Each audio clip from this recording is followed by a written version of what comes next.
फार्मूले से ये पता चल रहा है कि अगर किसी भी सर्किट में दो से अधिक रेजिस्टेंस सीरीज में लगे होते हैं तो उसका इक्विवेलेंट रेजिस्टेंस क्या होता है, उन रेजिस्टेंस के अंगणितीय योग के बराबर होता है। क्या उसमें उसका इक्विवेलेंट रेजिस्टेंस।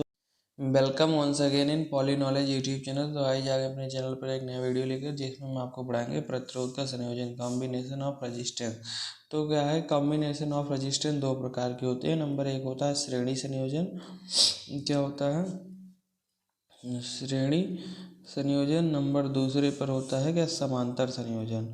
तो हम आपको सबसे पहले क्या पढ़ाएंगे, यहाँ पर श्रेणी संयोजन पढ़ाएंगे, उसके बाद क्या बताएंगे, समांतर संयोजन बताएंगे। तो ये हमारा श्रेणी संयोजन क्या होता है, जब हमारे दो रेजिस्टेंस के क्या हों, एक एक सिरे आपस में जुड़े हों तो क्या कहलाते हैं, वो श्रेणी संयोजन कहलाते हैं। ये दो रेजिस्टेंस के मतलब, ये देखिए हमारा पहला रेजिस्टेंस हो गया और ये दूसरा, दोनों के एक एक सिरे आपस में क्या है, यहाँ पर जुड़े हैं। ये इस रेजिस्टेंस का पहला एक सिरा, इस रेजिस्टेंस का एक सिरा यहाँ पर देखिए आपस में जुड़े हैं। तो इस प्रकार से ये श्रेणी संयोजन कहलाता है।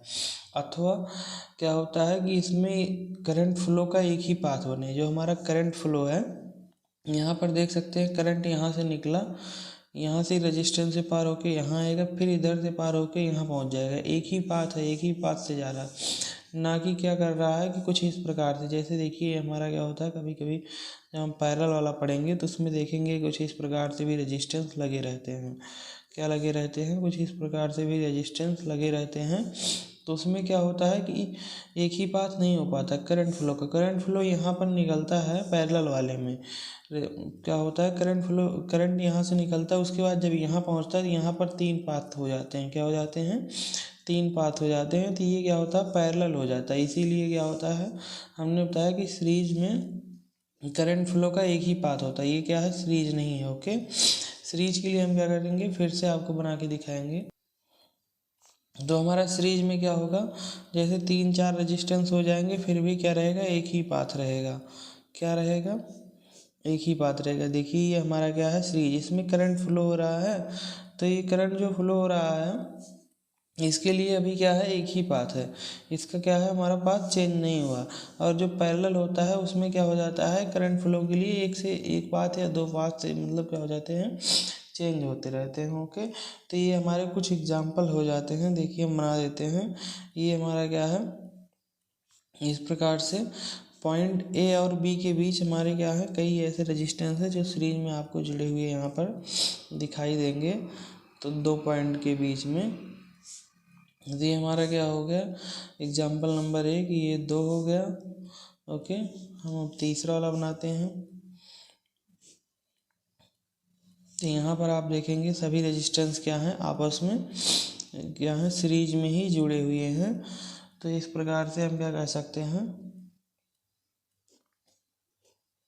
ये सभी क्या हैं, सीरीज में जुड़े हैं, क्योंकि इनके क्या हैं, एक ही पाथ है। देखिए करंट फ्लो के, और क्या है कि सब दो रेजिस्टेंस अगर है तो उसका आपस में क्या कर रहा है, एक एक सिरा जुड़ा हुआ है। अगर तीन रेजिस्टेंस है तो इस प्रकार से क्या हो रहे हैं, तीन रेजिस्टेंस अगर यूज हो रहा है तो हम पहले दो को देखेंगे। इन दोनों में क्या है, एक एक सिरा आपस में जुड़ा है। उसके बाद जब इन दोनों को देखेंगे फिर देखेंगे एक एक सिरा आपस में जुड़ा है। तो इस प्रकार से हमारे सीरीज रेजिस्टेंस वाले क्या रहेंगे, आपस में जुड़े रहेंगे।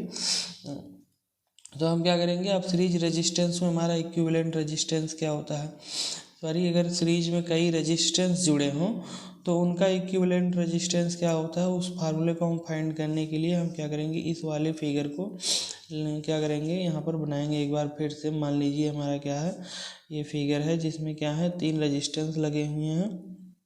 और तीन रेजिस्टेंस जो लगे हुए हैं इसमें करंट का फ्लो कितना है, मान लीजिए आई है। और सीरीज वाला जो हमारा कॉम्बिनेशन होता है उसमें करंट क्या रहेगा, सभी रेजिस्टेंस में सेम रहता है। तो अगर इसमें करंट आई फ्लो हो रहा है तो सभी रेजिस्टेंस में सेम रहेगा, लेकिन क्या होता है, सभी रेजिस्टेंस में वोल्टेज ड्रॉप जो होता है वो चेंज होता है सीरीज रेजिस्टेंस में, सीरीज कॉम्बिनेशन में। तो इसमें करंट आई फ्लो हो रहा है, मान लीजिए यहाँ इसका रेजिस्टेंस R1 है, इसका R2 है, इसका R3 है। तो इसमें वोल्टेज ड्रॉप हम मान लेते हैं सभी में क्या होगा, V1 V2 V3 होगा। तो जब इसमें V1 होगा, इसमें V2 होगा, इसमें V3 होगा, तो इसके लिए हम क्या करेंगे, अभी हम ओम का नियम पढ़े थे। क्या पढ़े थे, ओम का नियम। ओम का नियम क्या कहता है, V बराबर IR। तो उसमें क्या होता है, वोल्टेज ड्रॉप जो होता है वो क्या होता है, करंट गुणे रेजिस्टेंस के, करंट इनटू रेजिस्टेंस होता है। ओके, तो यहाँ से हम क्या करेंगे, सभी रेजिस्टेंस में वोल्टेज ड्रॉप निकालेंगे। क्यों वोल्टेज ड्रॉप निकाल रहे हैं, क्योंकि अगर हमें क्या करना है, इन तीनों के बीच में रिलेशन निकालना है, तो हमें ऐसा कोई वो फाइंड करना होगा, जैसे पॉइंट फाइंड करना होगा, जिससे हम क्या करेंगे, सभी का पॉइंट अलग अलग हो, तब उसे क्या करेंगे, उस पर हम कंपेरिजन कर सकते हैं तीनों से। तो जैसे अगर इसमें हम करंट फाइंड करते हैं, करंट क्या होगा हमारा, क्या है, सभी में सेम है। और रजिस्टेंस क्या है, रजिस्टेंस हम इसमें दिया हुआ, इसे फाइंड ही नहीं करना है। रजिस्टेंस R1 R2 R3 दिया हुआ, ओके। तो हमें फाइंड क्या कर सकते हैं, जो कि अलग अलग हो। इसमें वोल्टेज क्या है, वोल्टेज ड्रॉप सभी में अलग अलग है, और उसे हम फाइंड भी कर सकते हैं, ओके। और वो दिया भी नहीं गया है, तो इसमें हम क्या करेंगे, सभी रेजिस्टेंस में वोल्टेज ड्रॉप फाइंड करेंगे। तो क्या होगा, मान लीजिए R1 वाले रेजिस्टेंस में वोल्टेज ड्रॉप क्या होगा, R1 वाले रेजिस्टेंस में वोल्टेज ड्रॉप हमारा करंट I इंटू R1, ये क्या लिखा है, R1 वाले रेजिस्टेंस में वोल्टेज ड्रॉप, ओके। ये हमारा क्या हो जाएगा, IR1, इक्वेशन हम फर्स्ट मान लेते हैं। और हमारे R2 वाले रेजिस्टेंस में वोल्टेज ड्रॉप क्या होगा, करंट सभी में सेम है, तो इसीलिए I सब में कॉमन रहेगा, ओके। और ये हमारा क्या हो जाएगा, R3 वाले रेजिस्टेंस में वोल्टेज ड्रॉप क्या हो जाएगा, I इंटू R3, ये इक्वेशन सेकेंड हो जाएगा। ये हमारा क्या हो जाएगा, इक्वेशन थर्ड हो जाएगा। अब तीनों इक्वेशन को क्या करेंगे, हम यहाँ पर लिख तो दिए हैं, लेकिन ये क्या होता है, हमारा इस सर्किट के अंदर टोटल वोल्टेज ड्रॉप कितना होगा, टोटल वोल्टेज ड्रॉप V बराबर कितना होगा, इन तीनों रेजिस्टेंस में होने वाले वोल्टेज ड्रॉप का योग होगा, ओके। तो इन तीनों रेजिस्टेंस में होने वाले वोल्टेज ड्रॉप का योग क्या होगा, V1 V2 प्लस V3। तो इस V1 V2 V3 जो होगा V बराबर, इसके स्थान पे हम क्या लिख देंगे, यहाँ पर देखें थोड़ा सा, कि मतलब उसमें जो पूरा वोल्टेज ड्रॉप होगा वो क्या होगा, तीनों रेजिस्टेंस में होने वाले वोल्टेज ड्रॉप के योग के बराबर होगा। तो इसके स्थान पे हम क्या करेंगे, V1 V2 V3 के स्थान पे लिख देंगे अभी यहाँ पर जो हमने फाइंड किया है तीनों इक्वेशन, यहाँ तीनों इक्वेशन जो हमने फाइंड किया यहीं पर लिख देंगे इसके स्थान पे। तो V बराबर हमारा क्या आ जाएगा, IR1 plus IR2 plus IR3। तो हम भी इधर लिख देंगे, यहाँ पर सभी में I कॉमन है, I हमने कॉमन ले लिया, बचा R1 plus R2 plus R3। तो I को हम इधर सेंड कर देंगे, V बटे I हो जाएगा R1 plus R2 plus R3।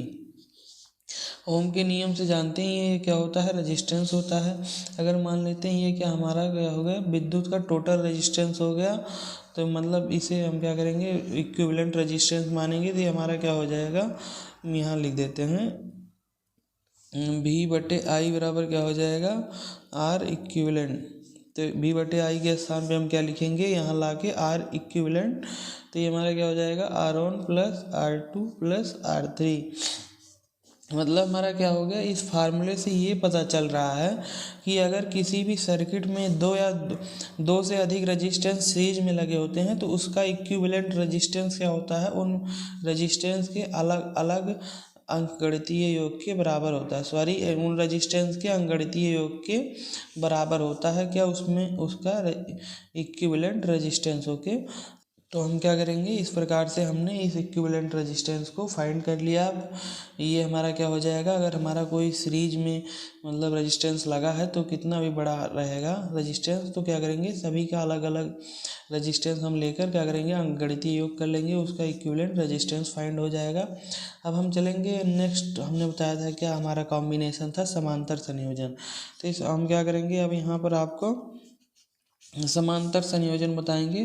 तो व्हाट इज समांतर संयोजन, समांतर संयोजन क्या होता है रेजिस्टेंस का, इसमें दो या दो से अधिक रेजिस्टेंस जो होते हैं उसका सभी का एक एक सिरा एक जंक्शन पर तथा सभी दूसरे सिरे क्या हों, दूसरे जंक्शन पर जुड़े हों, तो क्या होगा, वो समांतर संयोजन कहलाएगा। हमने कहा एक या एक से अधिक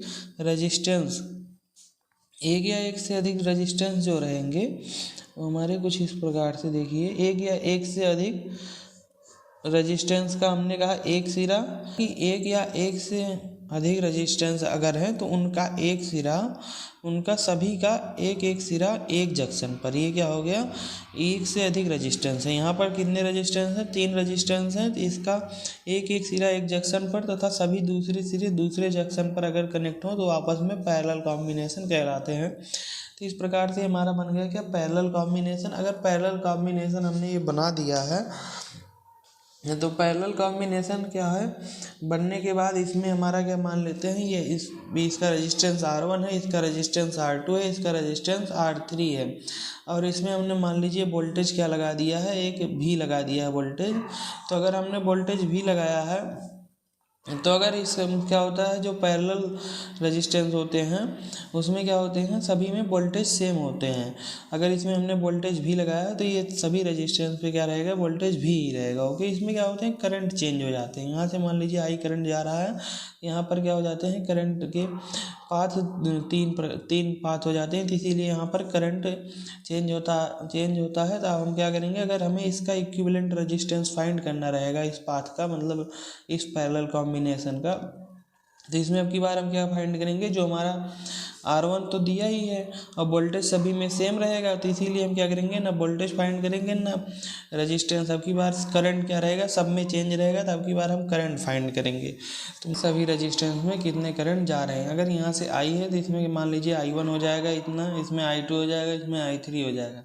तो ओम के नियम के अनुसार से हम I1 बराबर फाइंड करेंगे। I1 बराबर क्या हो जाएगा हमारा, उनका नियम क्या था, V बराबर IR। तो I को अगर फाइंड करना है तो उनके नियम से क्या हो जाएगा, I के बराबर क्या हो जाएगा, V/R। तो हमें क्या करना पड़ेगा, I1 बराबर क्या हो जाएगा, V क्या रहेगा, सभी में से कॉमन रहेगा, V/R1 कर लेंगे। ये इक्वेशन हमारा फर्स्ट हो जाएगा। ये करंट हो गया रेजिस्टेंस R1 में। उसके बाद जब हम I2 फाइंड करेंगे तो क्या हो जाएगा, V/R2। इक्वेशन सेकेंड लिख लेंगे, जो कि क्या रहेगा, करंट है ये I2 किस में, रेजिस्टेंस R2 में, और I3 मतलब I3 करंट किस में है, R3 रेजिस्टेंस में। तो हम इसमें क्या करेंगे, V/R3 लिख देंगे, तीसरा इक्वेशन। तो इस प्रकार से हमने तीनों इक्वेशन लिख दिया है। हम क्या करेंगे, तीनों इक्वेशन को ऐड कर लेंगे, तीनों समीकरण को जब जोड़ लेंगे तो हमारा क्या हो जाएगा, I1 plus I2 plus I3 बराबर क्या हो जाएगा, V/R1 plus V/R2 plus V/R3। Okay, तो इस प्रकार से हमने क्या किया, तीनों इक्वेशन को जोड़ दिया है। और हम क्या करेंगे, यहाँ पर अगर परिपथ में कुल प्रवाहित धारा क्या है, हमारा I है, तो इसको हम क्या करेंगे, इन तीनों को क्या लिख सकते हैं, इन तीनों को लिख सकते हैं हम I लिख सकते हैं। ओके, I बराबर क्या हो जाएगा, V/R1 plus V/R2 plus V/R3। अब कहेंगे अगर आपको ये I पता ही है तो क्यों फाइंड कर रहे हैं, ये I हमारा टोटल क्या है, यहाँ से करंट क्या निकल रहा है वो हमने क्या किया है, एज्यूम कर लिया है। कुल परिपथ में प्रवाहित धारा अगर I है तो उसको हमें क्या करना है, फाइंड करना है सिंगल रेजिस्टेंस में भी करंट, क्या सिंगल रेजिस्टेंस में हमने करंट फाइंड किया है। उसके बाद टोटल कर दिया तो किसके बराबर हो गए, ये जो उसमें करंट जितना प्रोड्यूस हुआ था उसके बराबर हो जाएंगे। ओके, तो इस प्रकार से हमने क्या किया, यहाँ पर I से मान लिया और सभी में भी कॉमन है, भी कॉमन ले लेंगे तो 1/R1 प्लस 1/R2 1/R3 हो जाएगा। उसके बाद जब हम भी कॉमन लेंगे तो यहाँ पर भी गुणे में रहेगा, हम इसे इधर साइड भेज देंगे तो भाग में आ जाएगा। तो हम क्या करेंगे, डायरेक्ट आपकी इसे लिख देंगे I/V, क्या लिख देंगे, I/V लिख देंगे। उसके बराबर क्या हो जाएगा, 1/R1 plus 1/R2 plus 1/R3 आ जाएगा। ये हमारा क्या हो जाएगा, एक अभी हमारा क्या प्राप्त हुआ है, यहाँ पर एक इक्वेशन मिली है। अब इसे हम क्या करेंगे, यहाँ पर इसे थोड़ा सा और सॉल्व करेंगे। I/V बराबर क्या होता है, I/V बराबर होता है 1/R। क्या होता है 1/R। अगर हम I/V के स्थान पर 1/R लिख दें, जो कि हमारा क्या रहेगा, इक्विवेलेंट रेजिस्टेंस रहेगा, तो हम क्या हो जाएगा, यहाँ पर 1/R इक्विवेलेंट बटे 1/R1 बराबर 1/R1 plus 1/R2 plus 1/R3। तो इस प्रकार से हमें इस जो फार्मूला फाइंड हुआ, ये इससे क्या पता चलता है कि अगर हमारे एक या एक से अधिक रेजिस्टेंस पैरेलल कॉम्बिनेशन में लगे हों तो उनका इक्विवेलेंट रेजिस्टेंस उनके अलग अलग रेजिस्टेंस के 1/R1 मतलब 1/R2 इसके ऐड के बराबर, इसके मतलब अलग अलग रेजिस्टेंस के अनुपात की क्या होता है, बराबर होता है। ओके, इस प्रकार से हम क्या करेंगे, ये हमने फार्मूला फाइंड कर लिया है पैरेलल रेजिस्टेंस का। हम क्या करेंगे, समांतर प्रतिरोध में धारा का वितरण कैसे होता है। हमारा जो समांतर प्रतिरोध होता है, मान लीजिए ये हमारे क्या हो गए, एक समांतर प्रतिरोध इधर हो गया और ये इधर क्या हो गए, ये हमारे दो समांतर प्रतिरोध बने हुए हैं। अगर इसमें धारा आई जा रही है, क्या जा रही, आई जा रही, यहाँ जाके क्या हो जाएगा, डिवाइड हो जाएगा I1, इसमें हो जाएगा I2। ये रजिस्टेंस हमारा R1, ये हमारा R2।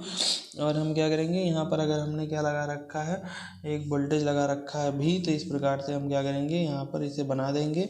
तो ये क्या होता है कि हमें बनाना है क्या, समांतर प्रतिरोध में धारा का वितरण कैसे होता है। तो ये I1 बराबर क्या हो जाएगा, हमारा I1 बराबर हो जाएगा V, इसमें क्या रहेंगे, सभी में सेम रहेंगे, तो V/R1 हो जाएगा। उसके बाद I2 बराबर क्या हो जाएगा, हमारा V/R2। तो क्या करेंगे, हम इसे यहाँ पर समीकरण 1 को 2 से भाग दे देंगे। ये मान लीजिए हमारा क्या हो जाएगा, समीकरण 1 हो जाएगा, ये हमारा 2 हो जाएगा। जब हम समीकरण 1 को 2 से भाग दे देंगे तो हमारा क्या होगा, यहाँ पर हो जाएगा I1/I2 बराबर हो जाएगा VR1/VR2। तो V से V कैंसिल हो जाएंगे, हमारा क्या हो जाएगा, I1/I2 बराबर क्या हो जाएगा, R2/R1। क्या हो जाएगा, R2/R1। तो हमारा क्या हो गया, प्रत्येक प्रतिरोधों में प्रवाहित धारा जब वो समांतर क्रम में हो तो उनमें प्रतिरोधों की व्युत्क्रमानुपाती होता है। क्या होता है, प्रत्येक प्रतिरोध में जो प्रवाहित धारा है, अगर वो समांतर क्रम में हो तो उनके रेजिस्टेंस के व्युत्क्रमानुपाती होता है। ओके, थैंक यू दोस्तों। अगर आपको हमारा ये वीडियो अच्छा लगा हो तो लाइक शेयर सब्सक्राइब करें। नेक्स्ट वीडियो में मिलेंगे हम आपको इनके इस फार्मूले जो हमने सीरीज और पैरेलल बताया है उस पर क्या कुछ न्यूमेरिकल लेकर। ओके।